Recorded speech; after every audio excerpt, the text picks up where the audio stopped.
Tudo bem, queridos? Como é que vocês estão? Que bom! Vai abrindo a tua Bíblia em Lucas capítulo 14. Queria ler junto com você em pé, pode ser? Você vai ficar sentado 1 hora e eu vou ficar em pé 1 hora. Bora fazer essa troca? Lucas 14. Vamos ler de Lucas 14, 14 versículos. De repente Jesus esse dia, ou nessa noite, tem 14 bênçãos para você. Já pensou? Ou 14 puxões de orelha. Hã? E aí, e se for 14 puxões de orelha? Vai ou não vai? Olha só o que diz aí a partir do verso 1. Aconteceu num sábado, que entrando ele em casa de um dos principais dos fariseus para comer pão, eles o estavam observando. E eis que estava ali diante dele um certo homem hidrópico. E Jesus, tomando a palavra, falou aos doutores da lei e aos fariseus, dizendo: é lícito curar no sábado? Eles, porém, calaram-se.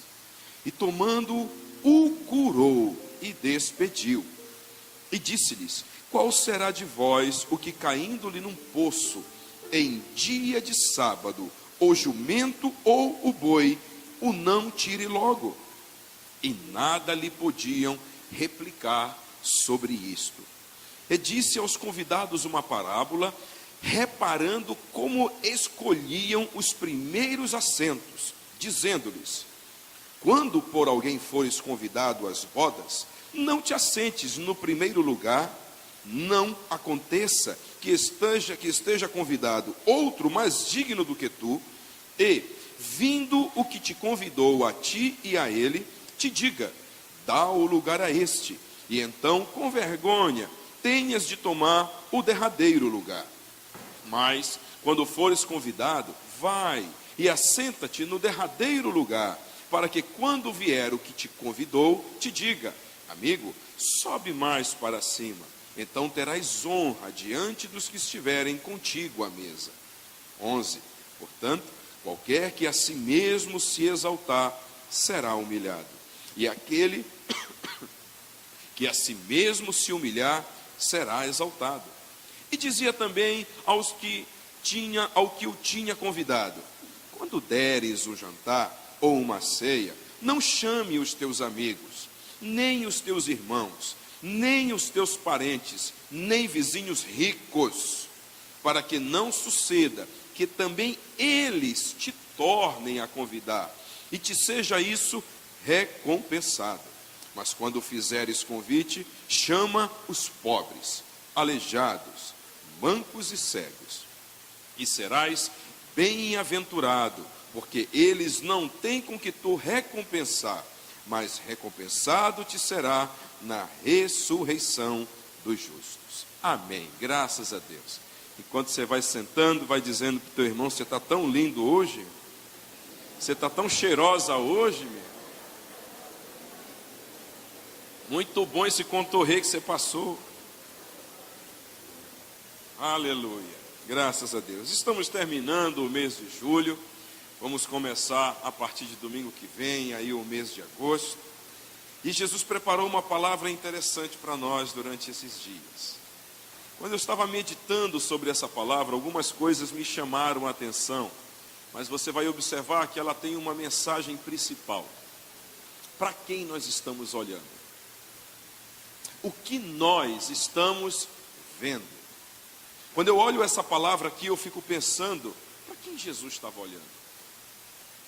Se você for observar, Jesus, nessa época do ministério dele, ele estava no apogeu do ministério, no ápice do ministério.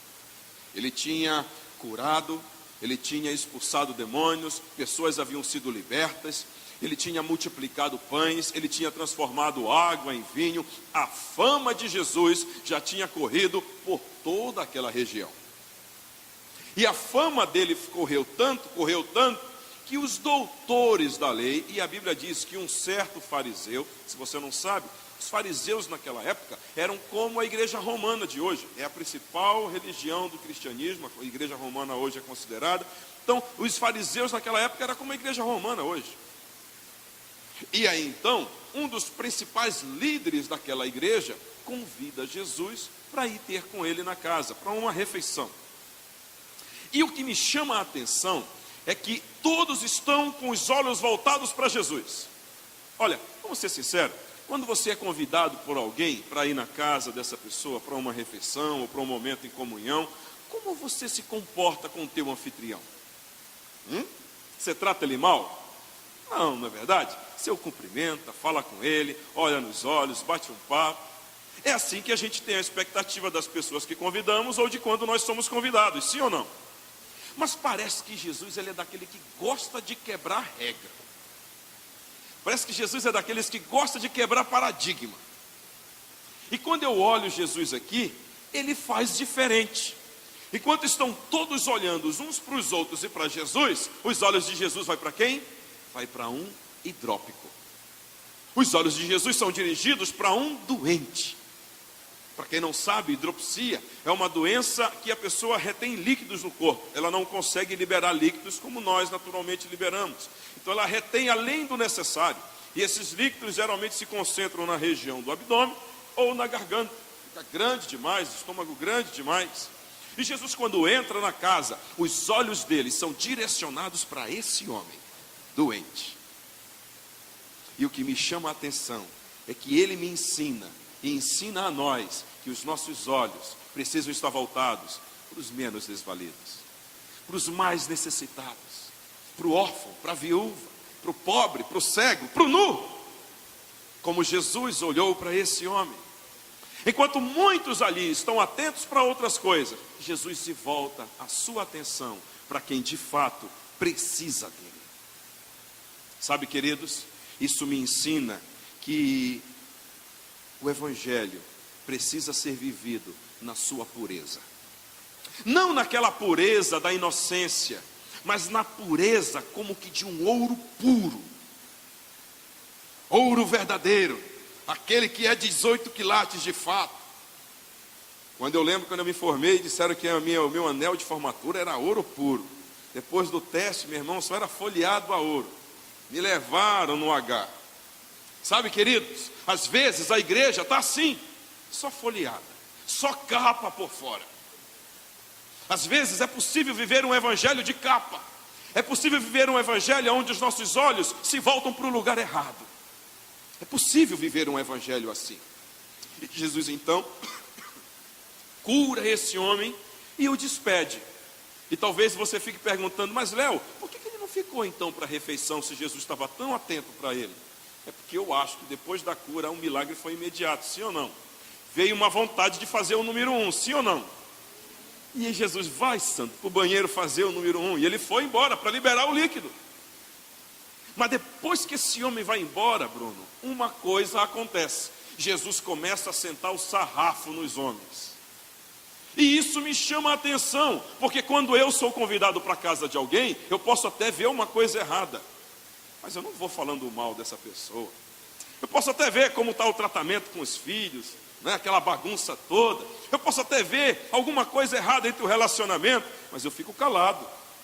Agora eu olho Jesus aqui, Jesus não está preocupado com isso.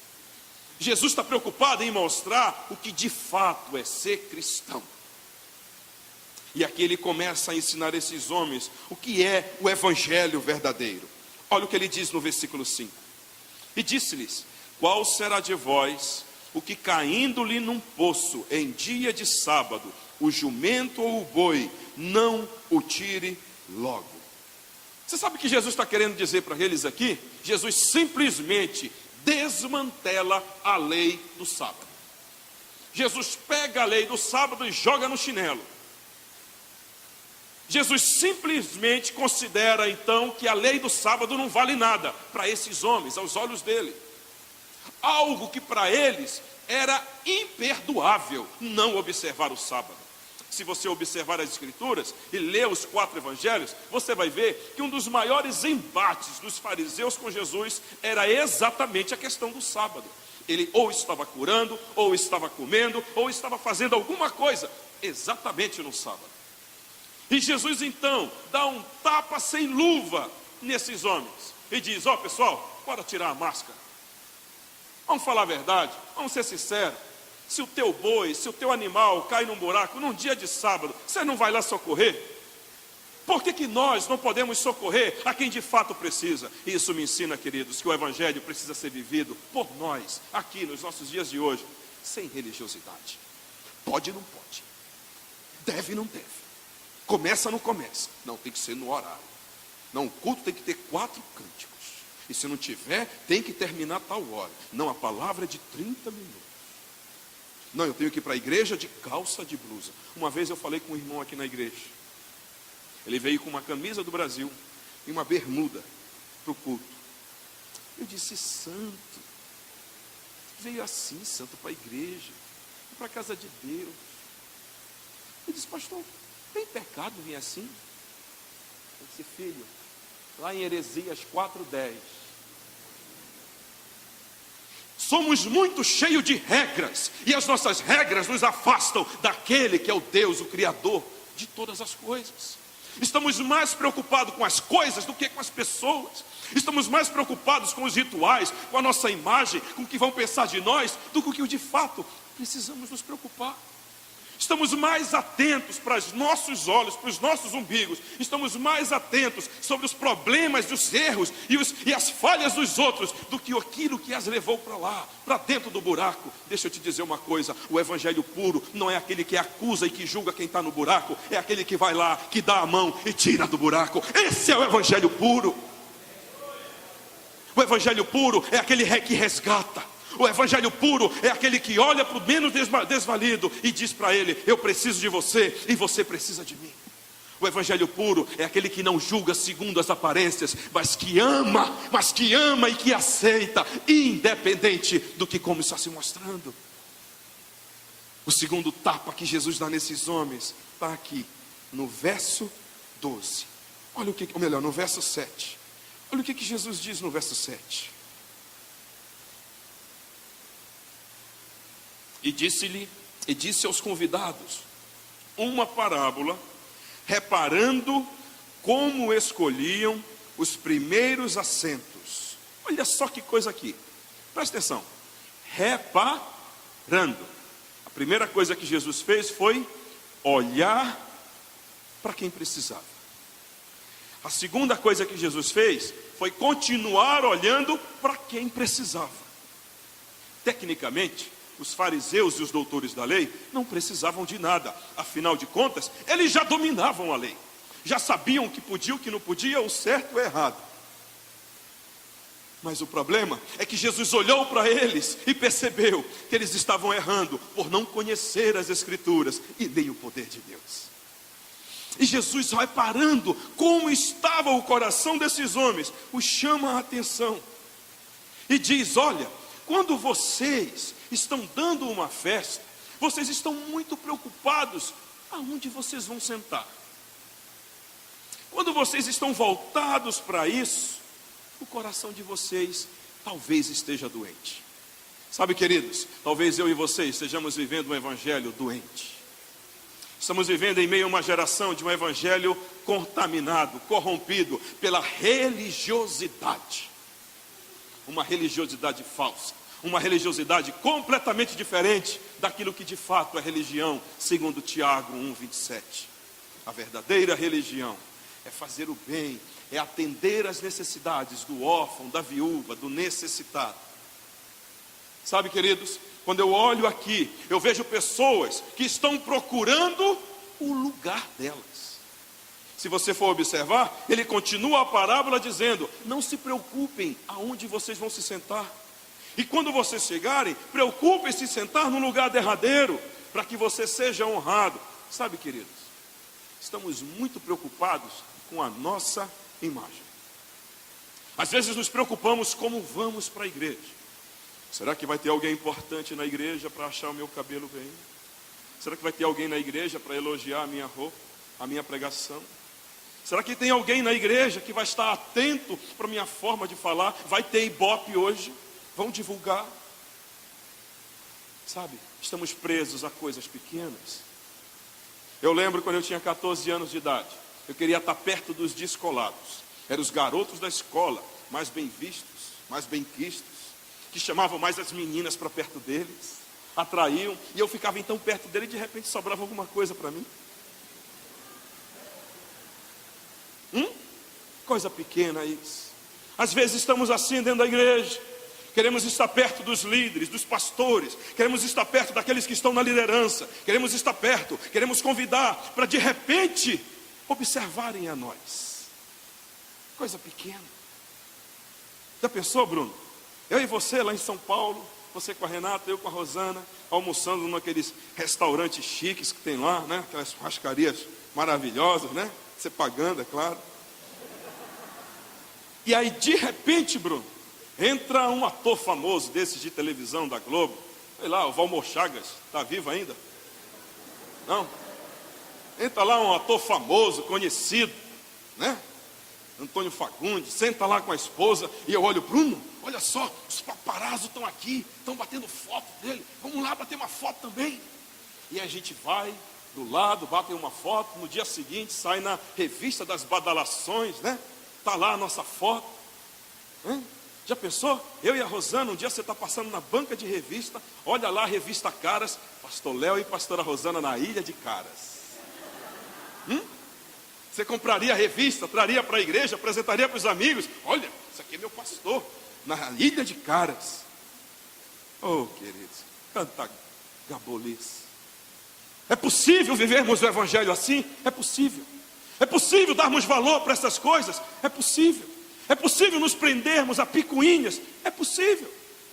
É possível. É possível estarmos tanto atentos para as coisas que não olhamos mais para as pessoas. É possível estar atento tanto a querer honra, reconhecimento, que perdemos o reconhecimento dele.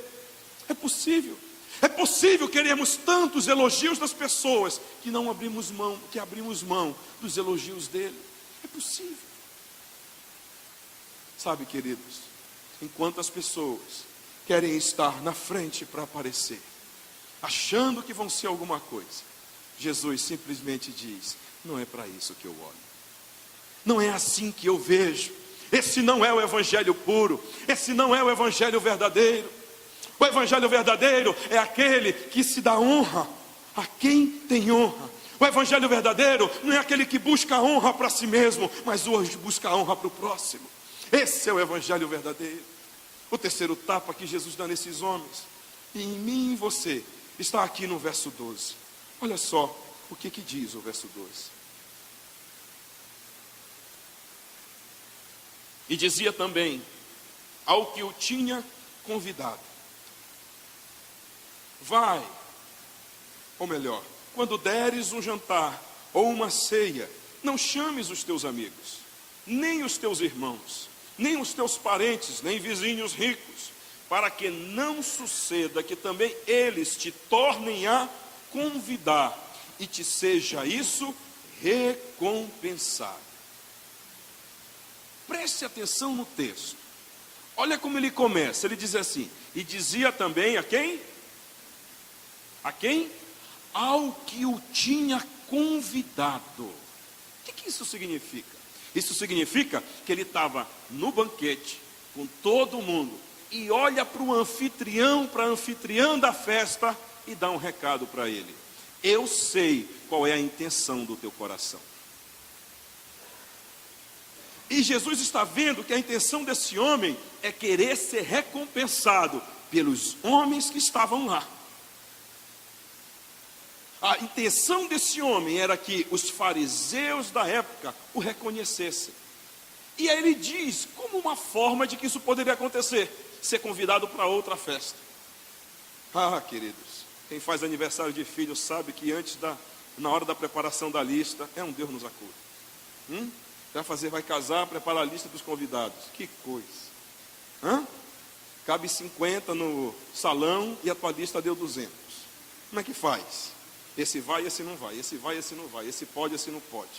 Aí no momento que você está cortando, a esposa chega do lado, não pode, tem que levar. Mas mulher, não dá para levar, o salão é pequeno. Marido, como é que eu vou deixar a irmã Gumecinda do lado de fora? Ela fez o aniversário da filhinha dela, e ela chamou nossos filhos, como é que eu não vou levar a mulher? Aí você está lá preparando a lista. Não, pastor, meu pastor não pode deixar de ir. Não, minha pastora não pode deixar de ir. Não, meu líder de célula. Não, eu tenho que convidar os principais da igreja. Queridos, por favor, não me interprete errado. Não estou dizendo que você não tem que dar festa, comemoração, jantar e não convidar a gente. Eu quero ser o primeiro, tá? Não é isso que eu estou dizendo. O que eu estou dizendo é que o evangelho verdadeiro é muito mais do que isso. O que eu estou dizendo é que o evangelho verdadeiro não olha para as segundas intenções. O evangelho verdadeiro não está preocupado em reconhecimento humano. O evangelho verdadeiro está preocupado em que Deus veja. O evangelho verdadeiro não é aquele que é egoísta e busca os seus próprios interesses. O evangelho puro, o evangelho verdadeiro é aquele que ajuda sem olhar a quem. O evangelho verdadeiro é aquele puro de intenção. Eu chamo do evangelho da generosidade, do evangelho da gratuidade. É aquele que nós fazemos para quem ninguém está vendo, para aquele que não vai nos dar nada. Esse é o evangelho verdadeiro. O evangelho verdadeiro é aquele que você diz: o negócio está pegando, eu só tenho 1 quilo de arroz, mas tem gente que está precisando de 100 gramas, e você pode dar. O evangelho verdadeiro é aquele que você diz assim: mas pastor, eu também sou pobre, só tenho uma bicicleta para vir para a igreja, mas tem uma garupa, e tem gente que vem a pé, você pode dar garupa. O evangelho verdadeiro é aquele que você diz: eu só tenho 3 camisas, mas tem gente que não tem nenhuma, você pode dar uma e ficar com 2. O evangelho verdadeiro é aquele que tem gente do nosso lado, com um coração pobre, triste, miserável, doente, e você pode emprestar o seu ouvido, o seu braço, os seus olhos para ouvir e para ver. O evangelho verdadeiro é aquele aonde nós vamos atrás daqueles que não têm nada, e vamos resgatá-los, vamos buscá-los. Esse é o evangelho verdadeiro. Você diz: mas pastor, será que eu tenho que levar para minha casa?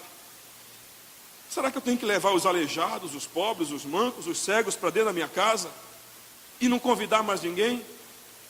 Será que isso não é uma interpretação bíblica? Será que Jesus está certo quando falou isso? Isso foi literal ou foi apenas uma parábola? Queridos, deixa eu te dizer uma coisa. Que bom seria que eu e você fizéssemos isso de fato. Vamos tirar a máscara? A gente não está vivendo o evangelho verdadeiro.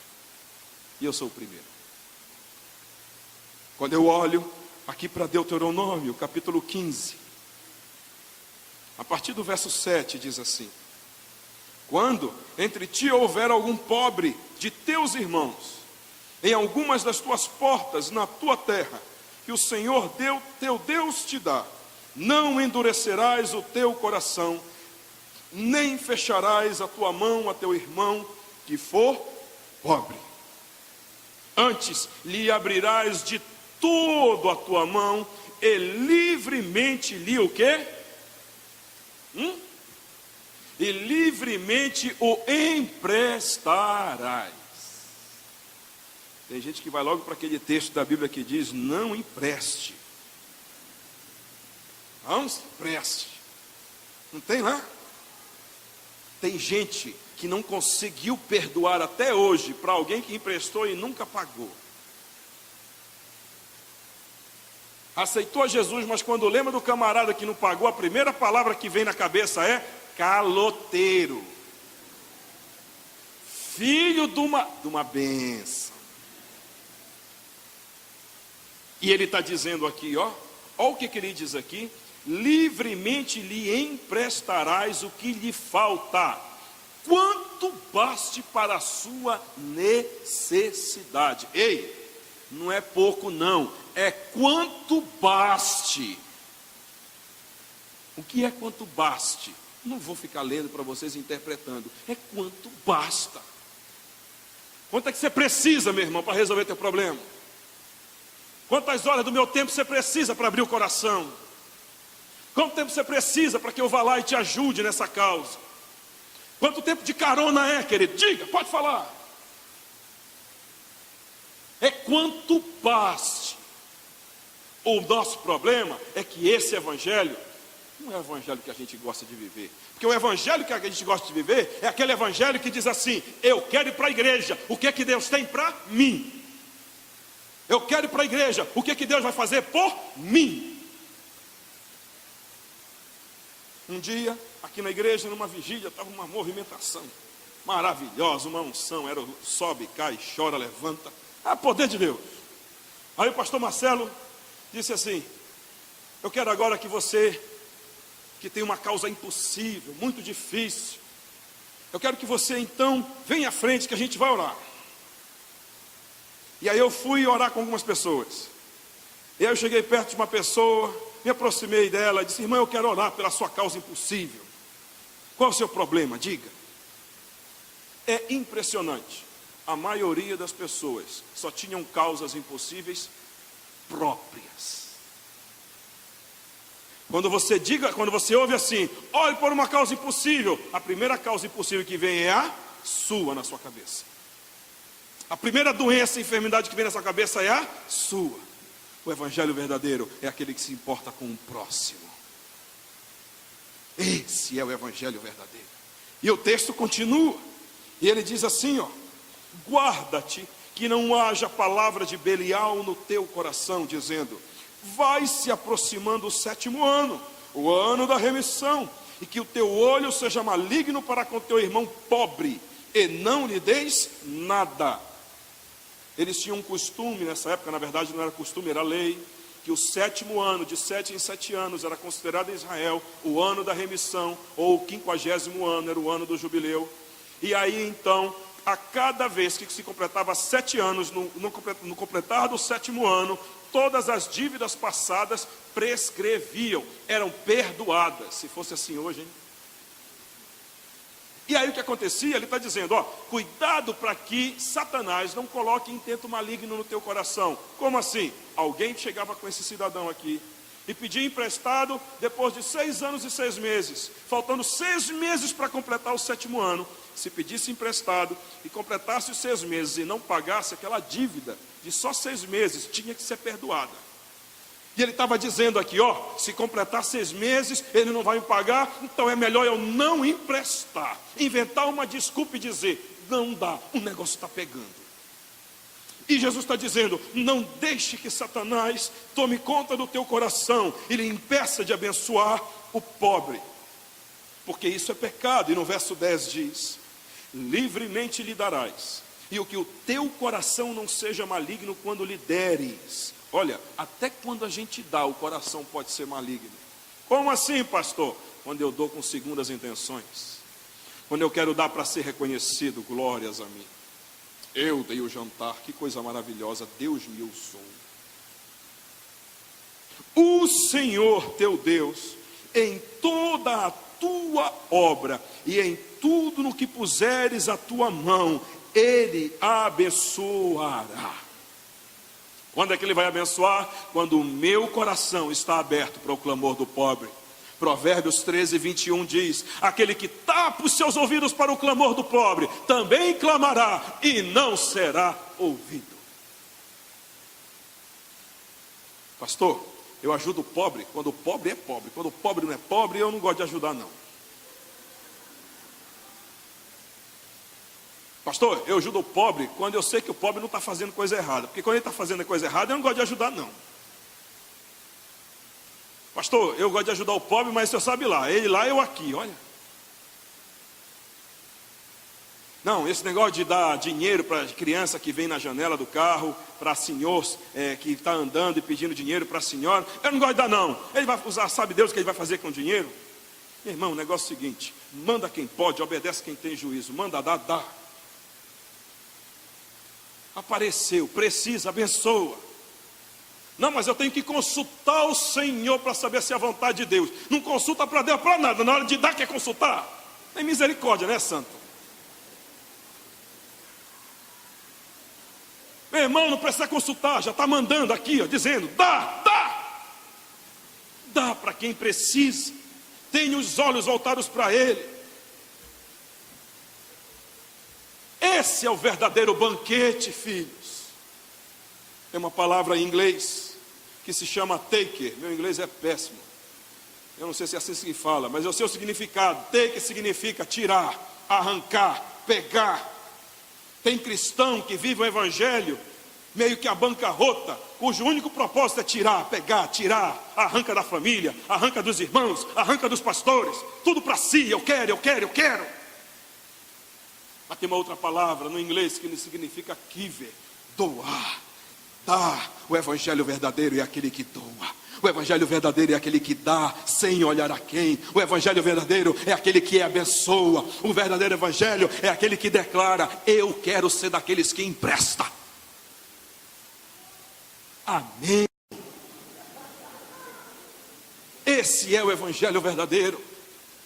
O evangelho verdadeiro é aquele que Dimas viu e eu e você talvez ainda não vimos. Já ouviu falar de Dimas? A história diz que Dimas era aquele ladrão da cruz. Até hoje a gente chama o cara de ladrão.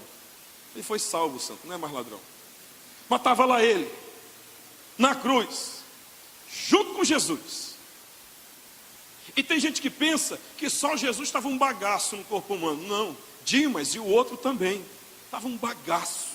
Eles foram pisoteados, levaram chicotada que nem Jesus, tiveram hematomas no corpo que nem Jesus, sofreram menos, mas tiveram muita dor no corpo. Subiram na cruz que nem Jesus, foram pendurados, os órgãos internos tiveram os mesmos sofrimentos que nem Jesus. Passaram o pão que o diabo amassou lá na cruz, é verdade. Mas o que me chama mais atenção são os olhos de Dimas. Porque com todo aquele cenário, e vendo Jesus, um bagaço humano, ele olha para Jesus e consegue ver em Jesus um rei. Pode uma coisa dessa? Como pode olhar para Jesus completamente desfigurado e ver nele um rei? Lembra-te de mim quando estiveres no teu reino. Como pode? Uma coisa é você ver a rainha da Inglaterra, Elizabeth II, no palácio de Buckingham. Uma coisa é você ver Alexandre o Grande chegando na sua cidade depois das conquistas. Napoleão Bonaparte, o grande conquistador da França. Outra coisa é você olhar para Jesus, não conquistou nada, perdeu tudo, está morrendo na cruz e ver nele um rei.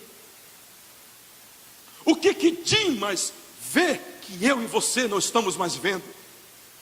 O que Dimas está olhando que eu e você perdemos a capacidade de ver? Perdemos a capacidade de ver, queridos, que Deus não busca segundo a imagem humana, que Deus não busca segundo as aparências, mas que Deus busca segundo o coração. Deus não está interessado em quanto você sabe, em quanto você tem na tua conta bancária. Deus não está interessado no teu PhD, no teu doutorado. Deus não está interessado no carro que você tem. Deus não está interessado na casa que você tem. Deus não está interessado. Deus está interessado num coração contrito, num coração que não recusa, num coração que não se arrepende. Deus está interessado no homem e na mulher que o busca e que o clama arrependido. É nesse que Deus está interessado. Em quem estamos nos interessando? Como estamos olhando? Para quem estamos olhando? Que tipo de evangelho eu e você estamos vivendo? Precisamos abrir mão do evangelho das aparências. Precisamos abrir mão do evangelho onde os nossos interesses pessoais são mais importantes. Ei, pode tirar a máscara. Olha para o nosso dia a dia aqui na prática. Deus tem colocado no meu coração um desejo de sempre estar falando com mais pessoas aqui na igreja. E algumas eu converso lá embaixo e pergunto para ela: qual é o seu nome? Ela fala: há quanto tempo você está vindo na igreja? 3 anos. Que benção. Pertence a alguma célula? Não. Alguém já conversou com você aqui na igreja? Não. Você veio da onde? Sabe, queridos, estamos vivendo um evangelho aonde é tão lindo aplaudir, louvar, cantar, mas é tão difícil de se viver com pessoas que às vezes estão perto de nós. Perto de nós. Não conseguimos mais viver esse evangelho. O desafio é grande. O desafio é grande. Nos preocupamos tanto em ganhar um mundo para Jesus. Somos a igreja da última hora. Temos a melhor palavra. Vamos parar com isso, querido. Para com essa gabolice toda. Você não está com essa bola toda, não. A gente precisa crescer muito ainda. E eu quero crescer junto com você. Eu quero ver um evangelho vivido na sua essência. Eu quero ver um evangelho vivido no seu dia a dia. Eu quero ver um evangelho diferente. Jesus Cristo. É impressionante como Jesus Cristo olha. Jesus entrou numa festa e olhou para um hidrópico. Andando numa estrada, todos olhando para outros lugares, ele olha para um cego chamado Bartimeu, que clamava por ele. Todos o comprimiam numa outra estrada. Ele para olhar para uma mulher há 12 anos, uma velhinha, que ninguém ligava para ela mais, para curá-la. E aqui, nesse culto de adoração, todos entraram, olhando para um lugar, para o outro, mas aquele a quem nós viemos adorar, está aqui, olhando para você. Olhando talvez para o buraco em que você se meteu. Olhando talvez para o buraco em que você já nasceu metido.